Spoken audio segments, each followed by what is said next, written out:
Hello everyone, welcome to my channel Aarambh institute.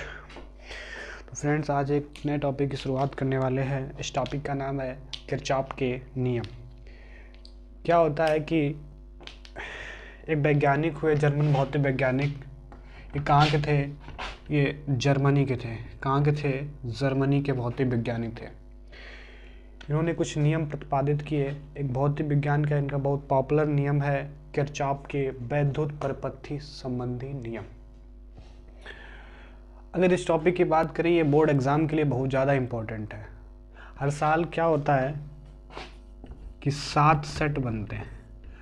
7 set में से 3 से 4 सेट ऐसे होते हैं जिसमें ये नियम रखा होता है। तो चलिएगा, बिना टाइम वेस्ट हुए इस टॉपिक को शुरुआत करते हैं।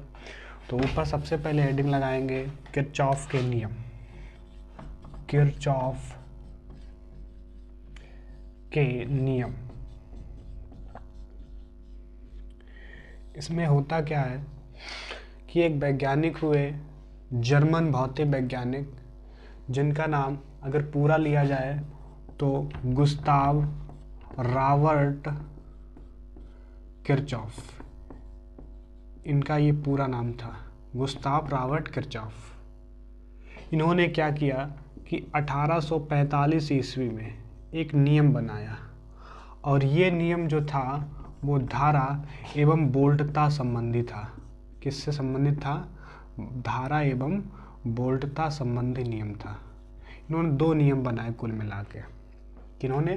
किरचॉफ। सीधे सीधे ऐसे क्वेश्चन पूछता है कि किरचॉफ के परिपथ संबंधी नियम बताइए, तो उसमें इतनी ज़्यादा लिखना नहीं होता है। सीधे हेडिंग लगाएंगे किरचॉफ ने वैद्युत परिपथ में धारा एवं वोल्टता संबंधी 2 नियम प्रतिपादित किए, जिन्हें हम किरचॉफ के परिपथ के नियम कहते हैं।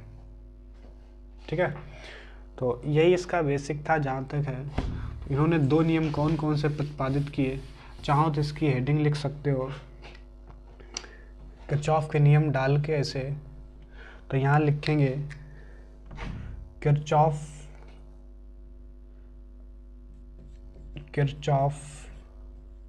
ने वैद्युत परिपथ में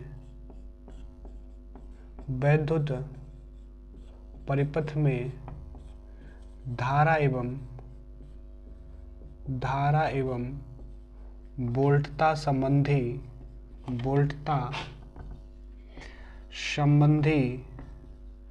2 नियम प्रतिपादित किए। 2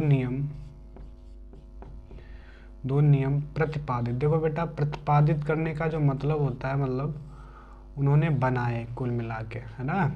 प्रतिपादित किए, जिनके संयुक्त रूप को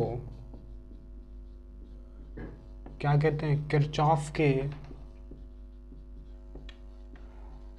वैद्युत परिपथी संबंधी नियम कहते हैं। किरचॉफ के वैद्युत परिपथ के नियम कहते हैं। अगर सिंपल सा 2 नंबर की हेडिंग आ जाए, कभी कभी पूछ सकता है कि किरचॉफ के नियम क्या है, तो सीधे सीधे लिख देंगे किरचॉफ ने वैद्युत परिपथ में धारा एवं वोल्टता संबंधी 2 नियम प्रतिपादित किए, जिनके संयुक्त रूप को, संयुक्त मतलब दोनों को मिला के, क्या कहते हैं? किरचॉफ के वैद्युत परिपथ के नियम कहते हैं। तो ये इसका 2 नंबर का हो गया। कभी कभी ये ऐसे पूछेगा किरचॉफ के नियम को समझाइए, तो कितने नियम थे उनको, अगर ये पूछेगा तो कम से कम 5 नंबर पूछेगा। तो अब हम क्या करेंगे, इसमें यहाँ डालेंगे प्रथम नियम। इसे धारा नियम भी कहते हैं। धारा नियम या संधि का नियम भी बोल सकते हैं। क्या बोलेंगे? संधि का नियम। ठीक है, ये ऐसे हेडिंग लगाएंगे। अब देखो क्या होता है ये नियम, बिल्कुल सिंपल सा है। जैसे कोई परिपथ होता है, उसमें एक संधि होती है। संधि का मतलब होता है जंक्शन। जैसे कि अपने लोगों ने सुना होगा, कोई भी स्टेशन जंक्शन होता है उसमें क्या होता है, कई सारी ट्रेनें आती हैं वहाँ पर और कई सारी ट्रेनें यहाँ से जाती हैं, ठीक है। जितनी ट्रेनें आएंगी उतनी ही जाएंगी। कुल मिला के बिल्कुल सेम उसी के ऊपर डिपेंड है कि कोई भी संधि होती है वैद्युत परिपथ में, उस पर जितनी भी धाराएं मिलती हैं, कुल मिला के समस्त धाराओं का जो योग होता है वो शून्य के बराबर होता है। तो यही इनका परिपथ संबंधी नियम था प्रथम। इस नियम के अनुसार किरचॉफ ने क्या बताया था इसमें, कि इस नियम के अनुसार वैद्युत परिपथ में किसी भी संधि पर, संधि माने होता है जुड़ना, जहां पर कई सारी धाराएं जुड़े या कई सारी चीजें जुड़े, वैद्युत परिपथ में किसी भी संधि पर मिलने वाली समस्त धाराएं, जितनी भी धाराएं हैं, समस्त धाराओं का जो बीजगणितीय योग होता है वो शून्य के बराबर होता है। सिग्मा आई बराबर क्या बन जाएगा, 0। यहाँ सिग्मा का जो मतलब होता है वो जोड़ से होता है। किसका जोड़, आई का। जैसे कि 10th क्लास में तुमने पढ़ा था, एक चैप्टर था, चैप्टर नंबर 14 सांख्य की, स्टैटिक्स बोलते हैं जिसे, वहाँ पर हम लोग माध्य निकालते थे। क्या निकालते थे, माध्य। तो लास्ट में एक फार्मूला बनता जाके सिग्मा एफ बटे सिग्मा एफ। तो यहाँ सिग्मा का मतलब है कि जो एफ हमने किया था उन सबको जोड़ देना है, और ये जो बारंबारता दी होती है उन सबको जोड़ देना। तो सिग्मा का मतलब होता है जोड़ना, सभी वस्तुओं या चीज़ों को जोड़ना। तो वही यहाँ पर है कि जो आई है ना, जितनी भी आई है, कोई भी संधि है, वहाँ पर जितनी भी धाराएं मिल रही हैं उनका जो जोड़ होता है, उन सबको जोड़ दें तो 0 होगा। अगर ये बात ना समझ में आई हो, ऐसे समझो और थोड़ा डीप में समझते हैं। डीप में थोड़ा कैसे समझेंगे, जैसे कि मान लो ये कोई जंक्शन है, यहाँ पर मान लो ये ट्रेन आ रही है, एक ट्रेन आई, दूसरी ट्रेन आई, तीसरी यहाँ से चलेगी, चौथी यहाँ से चलेगी। तो कुल मिला के बात यहाँ हुई कि 2 ट्रेनें आई, 2 चली गई, तो यहाँ क्या बचा, 0। 2 आई 2 चली गई। तो बिल्कुल सेम कंडीशन यहीं पर है कि जितनी धारा आएगी उतनी ही चली जाएगी। समझो एक तरीके से हमने क्या किया, यहाँ पर एक संधि मान ली, ऐसे यहाँ पर क्या मान ली, संधि, और यहाँ पर कुछ धाराएं हम ला रहे हैं। जैसे कि यहाँ पर एक I1 धारा आ गई, दूसरी यहाँ I2 धारा आ गई, तीसरी यहाँ I3 धारा चली गई, मतलब इस जंक्शन से चली गई, दूसरी यहाँ पर 4 भी चली गई, पांचवी, फिर देखो एरो का मतलब है, एरो हम दिखा रहे हैं ना, जैसे कि ये एरो बाहर की ओर जा रहा है तो धारा निकल रही है इस जंक्शन से, ठीक है। तीसरी I5 जो धारा है वो आ रही है, ठीक है। तो हमने ये 5 धाराएं ले ली, एक यहाँ पर ये संधि बना ली, संधि का नाम दे दिया O, ठीक है। तो यहाँ पर कई सारी धाराएं आ रही हैं और कई सारी धाराएं जा रही हैं। अब इन सबका करेंगे क्या कि मान लिया यहाँ पर धारा I आ रही है, तो I जो धारा आती है उसे प्लस में लिया जाता है। क्यों लिया जाता है, इसका रीज़न क्या है, तभी तो वहाँ बोला है बीजगणितीय योग। बीजगणितीय मतलब है अगर प्लस है तो प्लस, माइनस है माइनस। क्यों, इसका रीज़न है क्योंकि धारा एक जो है वो अदिश राशि है। कैसी राशि है, अदिश राशि। आ माने नहीं और दिश माने दिशा, इसकी कोई दिशा नहीं होती है। और जब दिशा नहीं होगी तो धारा जो अगर प्लस की है तो प्लस रहेगी, माइनस की है माइनस, क्योंकि दिशा का प्रभाव नहीं पड़ता है यहाँ पर कुल मिला के, ना। तो चलते हैं, तो ये इसका नियम था, ठीक है। तो कई सारी धाराएं आ रही, कई सारी जा रही हैं, और इनको भी प्रूव करके दिखा रहे हैं। सबसे पहले हम क्या करेंगे, यहाँ पर इसकी भाषा लिख सकते हो। क्या लिखेंगे, इस नियम के अनुसार, इस नियम के अनुसार, ये नियम जो कह रहा है, इस तो साइड में इसका चित्र बना देंगे, यहाँ इसकी लैंग्वेज लिख देंगे, फिर नीचे प्रूफ कर देंगे क्या धारा आ रही, क्या फार्मूला इसका निकल सकता है। तो इस नियम के अनुसार, इनका मतलब देखो, यहाँ पर कामा इन्वर्टेड कामा लगा देंगे। क्यों लगा देंगे, कोई भी वैज्ञानिक हुआ जो अपनी बात कहता है तो कही गई बात को एक कामा इन्वर्टेड कामा के अंदर बंद करते हैं। डायरेक्ट इनडायरेक्ट स्पीच में पढ़ा होगा, कही गई बात को कामा इन्वर्टेड कामा के बंद कर दें, वही यहाँ सिस्टम है। इस नियम के अनुसार किसी वैद्युत परिपथ में, किसी वैद्युत परिपथ में किसी भी संधि पर मिलने वाली समस्त धाराओं का बीजगणितीय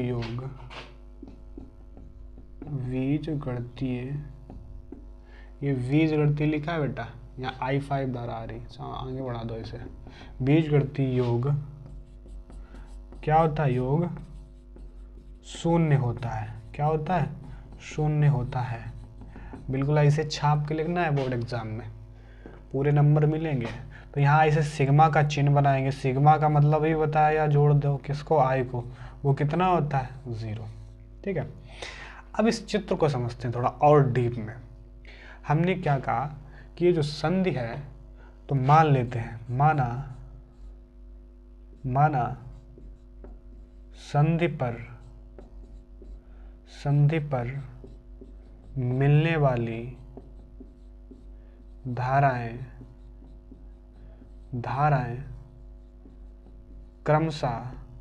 क्रमशः माने लगातार, या लाइन से कह सकते हो, I1, I2, I3, I4, I5 है। तब क्या करेंगे? तब अब इसमें किरचॉफ का नियम लगाएंगे।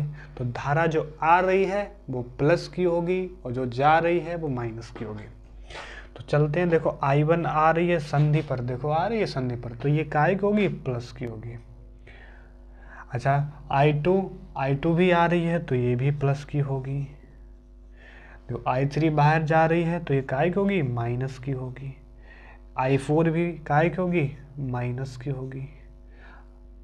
I5 फिर एंट्री मार रही है अंदर की ओर, तो I5 प्लस की होगी। तो ऐसे हमने बना दिया, और इन सब का जोड़ जो होता है वो 0 के बराबर होता है ना।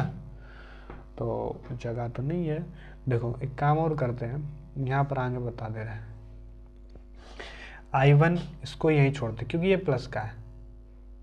I2 ये काय का है? प्लस का है। ठीक है, I5 काय का है? प्लस का है। इनको ऐसे छोड़ दो, इन सबको उधर ले जाएंगे, तो I3 प्लस का I4 हो जाएगा, क्योंकि I1 यहाँ माइनस का है, I4 यहाँ माइनस का है, उधर जाएगा काय को जाएगा? प्लस का हो जाएगा। तो ये इसका नियम निकला है। ठीक है, तो उम्मीद करते हैं कि प्रथम नियम समझ में आया होगा। सिंपल सा है बिल्कुल। चलिए, इस नियम के अनुसार किसी वैद्युत परिपथ में किसी भी संध पर मिलने वाली समस्त धाराओं का जो बीजगणितीय योग होता है शून्य होता है, सिग्मा I बराबर 0। सिर्फ तुम इतना ही लिख देना, पूरे नंबर मिलेंगे। अगर दिखा देना तो भी ठीक है, वरना ना दिखाना कोई प्रॉब्लम नहीं है। तो ये चाहो तो स्क्रीनशॉट ले सकते हो। अगर चाहो तो इसके अगर नोट्स चाहिए हैं तो हमारे व्हाट्सएप नंबर पर आप मैसेज कर सकते हैं। नोट्स 1 घंटे के अंदर प्रोवाइड करा दिए जाएंगे। व्हाट्सएप नंबर हमारा है 9569518172। नोट कर लो, तुरंत 1 आवर में हमको मतलब तुम्हें जो है नोट्स मिल जाएंगे। ठीक है, तो चलिएगा, ये अपना प्रथम नियम था। ऐसे द्वितीय नियम को समझेंगे। देखो,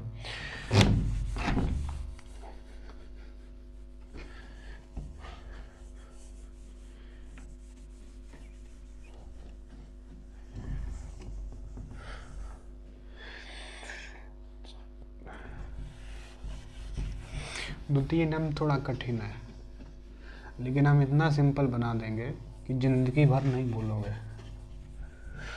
चलिए देखो, द्वितीय नियम तो ऐसे डालेंगे यहाँ पर, द्वितीय नियम। और द्वितीय नियम को अपन लोग क्या बोलेंगे?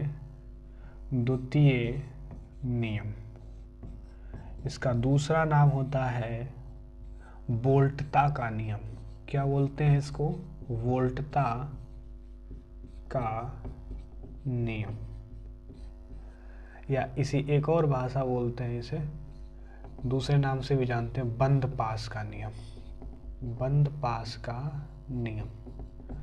देखो होता क्या ये समझो, बहुत ही सिंपल है, बहुत ही सिंपल है हमारे लिए, ना कि तुम्हारे लिए। अभी हमने बताया था कठिन है। देखो समझो क्या है इसमें। क्या करते हैं कि एक हम परिपथ बना लेते हैं। परिपथ देखो, जैसे कि ये हमने परिपथ बनाना स्टार्ट किया, जैसे हम बना रहे वैसे बनाना साइड में। यहाँ इसके लैंग्वेज लिख देंगे, यहाँ इसको प्रूफ कर देंगे। चाहो तो इधर और बना लो थोड़ा ऐसे, एक ऐसे लाइन करेंगे। यहाँ पर एक वैद्युत वाहक बल लगा देंगे E1। क्या नाम दे दिया? E1।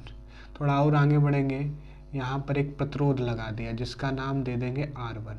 ठीक है, फिर ऐसे लिया इधर। फिर यहाँ पर एक हमने वैद्युत वाहक बल E2 बना लिया, ये वैद्युत सेल भी बोल सकते हो। ठीक है, ऐसे यहाँ पर एक हमने प्रतिरोध R2 जोड़ दिया। फिर ऐसे आ रहे हैं, फिर इसमें भी मैंने एक प्रतिरोध R3 जोड़ दिया। ठीक है, तो एक हमने ये परिपथ तैयार कर लिया। अब इसमें होता क्या है, ये जो बड़ी लकीर ऐसी होती है प्लस की होती है, माइनस की। तो प्लस माइनस का मतलब है कि धारा इधर से बहेगी। ठीक है, ये धारा मान लो इधर I1 जा रही है, जो E1 से धारा निकल रही है वो I1 निकल रही है, और इससे जो धारा निकल रही है वो I2 निकल रही है। दोनों जब इसमें आएंगे, इसमें, तो इसमें जो धारा बहेगी वो I1 प्लस I2 मिक्स हो जाएगी, क्योंकि इधर से I1 आ रही है, इधर से I2 आ रही है। तो यहाँ जो धारा बहेगी वो I1 प्लस I2 बहेगी। अब इसमें होता क्या है, इसमें पास बने होते हैं। पास का मतलब होता है कोई चारों तरफ से घिरा हुआ पास। जैसे ये है, यहाँ पर कितने पास बन रहे हैं, एक पास ये बन रहा है चारों तरफ से, देखो इधर, दूसरा पास ये बन रहा है। ठीक है, ये हमने बंद पास बना लिए। अब समझते हैं क्या होता है द्वितीय नियम, बोल्टता का नियम। समझना गौर से कि किसी वैद्युत परिपथ में किसी भी बंद पास के प्रत्येक खंडों में, ये खंड हो गए, प्रत्येक खंड 1 2 3, प्रत्येक खंडों में जो बहने वाली धारा आई होती है उसके संलग्न जो लगा प्रतिरोध R होता है, वो उस टोटल, कहने का मतलब है कि किसी भी वैद्युत परिपथ में किसी प्रत्येक खंड में बहने वाली धारा I तथा उसके संगत लगे प्रतिरोध R का जो गुणनफल होता है, अब वो भी कैसा, गुणनफल का बीजगणितीय योगफल। गुणनफल का बीजगणितीय मतलब सिग्मा लगा दिया। बीजगणितीय योगफल जो होता है उस पूरे सर्किट में, कहने मतलब पूरे पास में जो भी विद्युत वाहक बल होता है उसके बराबर होता है, उसके योग के बराबर होता है। तो यहाँ कितने वाहक बल लगे हैं, कितने भी लगे हों उससे कोई लेना देना नहीं है। तो यहाँ पर इतना समझो कि जो सिग्मा IR होता है वो सिग्मा E के बराबर होगा। फिलहाल हमारी बात नहीं समझ में आई होगी, फिर एक बार समझो। कोई भी वैद्युत परिपथ होता है उसके जो प्रत्येक खंड में या बंद पास के प्रत्येक खंड में बहने वाली जो धारा I होती है और उसके साथ में लगा प्रतिरोध R होता है, उसका गुणनफल, उसके गुणनफल का बीजगणितीय योगफल। बीजगणित मतलब अगर प्लस है तो प्लस, माइनस है तो माइनस। बीजगणितीय योगफल उस बंद पास में लगे कुल विद्युत वाहक बल के बीजगणितीय योगफल के बराबर होता है। ये समझना, मतलब IR का गुणा कर दो, जोड़ दो, वो किसके बराबर होगा, इस पास में जितना भी वैद्युत वाहक बल लगा उसके बराबर होगा। ये इसकी भाषा होगी। चाहो तो लिख सकते हो, क्या लिखेंगे, किसी वैद्युत परिपथ में, किसी वैद्युत परिपथ में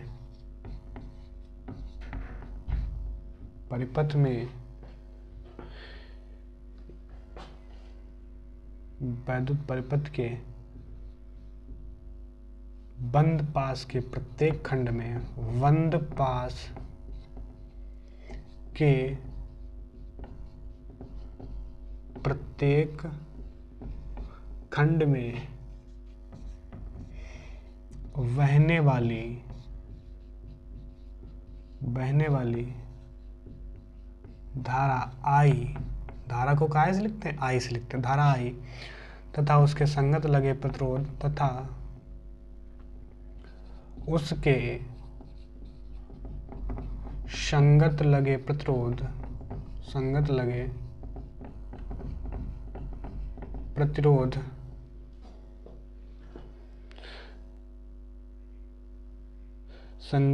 प्रतिरोध के गुणनफल का बीजगणितीय योगफल, प्रतिरोध के गुणनफल का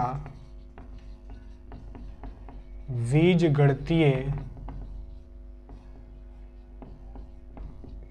योगफल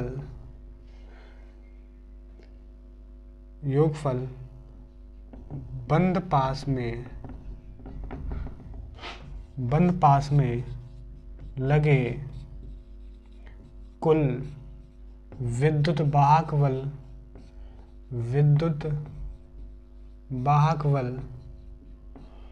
के बीजगणितीय योगफल के बराबर होता है। बीजगणितीय योगफल के बराबर होता है। ये इसका भाषा हो गया, लैंग्वेज होगी इसके ना। बीजगणितीय योगफल के बराबर होता है। तो ये इसका दूसरा नियम हो गया। कह रहा किसी वैद्युत परिपथ के बंद पास के प्रत्येक खंड में बहने वाली धारा आई, इसमें धारा क्या बह रही आई, उसके संगत लगे प्रतिरोध आर का जो गुणनफल होता है उसका जो बीजगणितीय योगफल होगा उस बंद पास में लगे कुल विद्युत वाहक बल के बीजगणितीय योगफल के बराबर होता है। कुल मिला के सिग्मा आई आर जो होगा वो सिग्मा ई के बराबर होगा। सिग्मा आई आर बराबर होगा किसके? सिग्मा ई के। तो ये इसका द्वितीय नियम हो गया। अब इसको प्रूफ भी कर लेते हैं, इसका फार्मूला निकालेंगे। देखो हम क्या करेंगे, पहले हम क्या करेंगे, बंद पास ले लिया, ये मान लो बंद पास पहला है, बंद पास एक में है ना, इसका नाम क्या है? एक में। चलो अच्छा चलते हैं। हमने क्या किया कि यहाँ से धारा, पहले इस वाले में चल रहे हैं, यहाँ से स्टार्ट किया। यहाँ धारा क्या लगी है? I1। इस खंड में प्रतिरोध क्या लगा है? R1। ठीक, किधर आ रहे हैं? इधर आ रहे हैं। इधर जैसे गए तो इधर से एक और धारा आ रही, धारा आ रही विपरीत जा रहे हैं तो क्या लग जाएगा? माइनस। क्यों भाई? इधर से जा रहे हैं ऐसे, क्योंकि इसी में चलना है ऐसे, है ना। तो इधर I1 आ रही है लेकिन इधर से I2 आ रही है, अपोजिट साइड जा रहे हैं, विपरीत दिशा में जा रहे हैं, तो इसलिए क्या हो जाएगा? माइनस लग जाएगा। और इसमें धारा कौन सी बह रही है? इसमें धारा बह रही है I2, इसके साथ में कौन सा प्रतिरोध लगा है? R2। फिर हमने बताया था कि इसमें कुल कितने प्रतिरोध विद्युत वाहक बल के योगफल के बराबर होता है। इसमें वाहक बल देखो, इसमें क्या लगा? E1। E1 काय का होगा? क्योंकि इधर आ रहे ना ऐसे, तो इसमें पहले सबसे पहले E2 मिलेगा, सॉरी इसमें E2 मिलेगा। इधर से चल रहे हैं, यहाँ पर आ गए, यहाँ क्या मिला? E2। विपरीत दिशा में जा रहे हैं और धारा इधर से आ रही, तो E2 का होगा? माइनस का। फिर आगे बढ़े ऐसे धीरे धीरे, इधर आ गए, इधर आ गए, इधर भी धारा ऐसे बह रही है, इधर साइड धारा बह रही ना, और इधर ही साइड हम भी आ रहे हैं, तो क्या हो जाएगा? प्लस का हो जाएगा, दिशा ही में चल रहे हैं। तो ये E1 का होगा प्लस में। तो चाहो तो इसे और सही ढंग से लिख सकते हो, तो I1 R1 माइनस का I2 R2। E1 प्लस का है तो इसको पहले लिख दिया, E2 माइनस का है इसको बाद में लिख दिया। तो ये इसका बना जाके बंद पास एक के लिए। ऐसे हम चलेंगे बंद पास दो में, बंद पास दो में, बंद पास चलो दो, ये हो गया। अब यहाँ से मैंने स्टार्ट किया, यहाँ धारा क्या बह रही है? I2, संगत प्रतिरोध क्या लगा है? R2। फिर इधर जा रहे हैं, इधर ही तो जा रहे हैं I2, इधर जा रहे हैं तो ये क्या मिलेगा? साथ में जा रहे हैं तो ये हो जाएगा क्या? प्लस का I1 प्लस I2, इसमें धारा I1 प्लस I2 बह रही है, साथ में प्रतिरोध क्या लगा है? R3 बराबर, इसमें टोटल विद्युत वाहक बल सिग्मा ई लगा है। तो ये इसका दूसरा फार्मूला बन गया। तो इस तरह हमने दोनों नियम पढ़ लिए बिल्कुल बेसिक कंसेप्ट के साथ। अगर इसके नोट्स चाहिए तो व्हाट्सएप नंबर अभी हमने दिया है, फिर लिख लो चाहो तो 95 69 51 81 72, इस पर आप ले सकते हैं। व्हाट्सएप पे मैसेज करना कि मुझे नोट्स की ज़रूरत है, तो तुरंत 1 घंटे के अंदर मिल जाएंगे। तो उम्मीद करता हूँ वीडियो अच्छी लगी होगी तो जो तुम्हें करना है वो कर देना, ठीक है। तो ऐसे ही आगे कई सारे लेक्चर आने वाले हैं जो इम्पोर्टेंट है बोर्ड एग्ज़ाम के लिए, जैसे कि यूनिट स्टोन से तो हो गया। इसके बाद नेक्स्ट वीडियो आएगी लेंस, कई सारे टॉपिक ऐसे हैं कि जो हर साल बोर्ड एग्ज़ाम में आते रहते हैं। और ये हम गारंटी कह रहे हैं कि अगर तुमने 20 टॉपिक जो इस लेक्चर में जस्ट बैक टू बैक आने वाले हैं उसको पढ़ लिया, तो गारंटी है कि तुम बोर्ड एग्ज़ाम में पास हो जाओगे। स्टॉप कर देना ज़रा।